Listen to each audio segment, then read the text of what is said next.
l'Inde a contribué à hauteur de près de 2 milliards de dollars à la nouvelle banque de développement, NDB, des BRICS et finance actuellement 20 projets bénéficiant d'une aide extérieure, avec des prêts s'élevant à 4,867 milliards de dollars.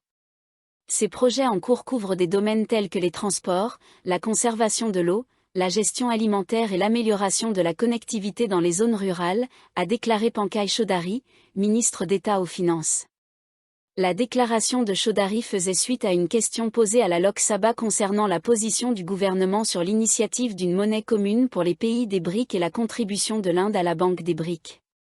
Ces interrogations ont été soulevées à la suite des menaces du président élu Donald Trump d'imposer des droits de douane de 100% sur les nations des BRICS, en réponse à leurs efforts pour réduire leur dépendance au dollar américain dans le commerce international. La contribution de l'Inde à la nouvelle banque de développement, NDB, des BRICS s'élève à 2 milliards de dollars, versés en 7 tranches entre l'exercice fiscal 2015 à 16 et 2021 à 22.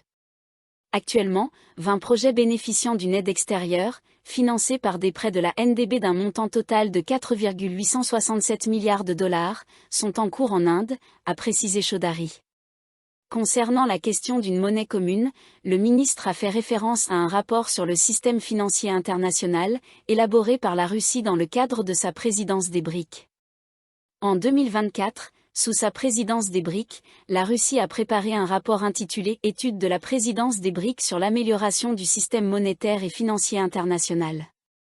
Ce rapport souligne que les nations des BRICS reconnaissent les contraintes naturelles et la dynamique du marché libre.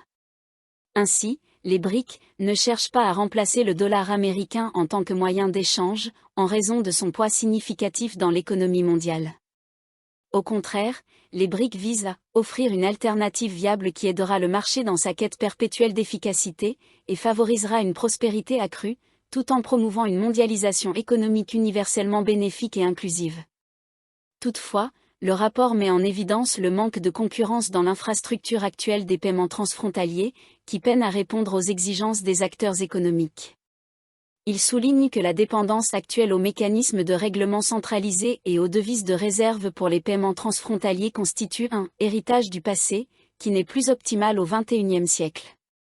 Des experts en commerce international rappellent que depuis que les États-Unis ont militarisé l'infrastructure financière mondiale en excluant l'Iran, en 2012, et la Russie, en 2022, du réseau SWIFT, Society for Worldwide Interbank Financial Télécommunications, de nombreux pays cherchent à réduire leur dépendance au dollar américain et au système financier dominé par les États-Unis.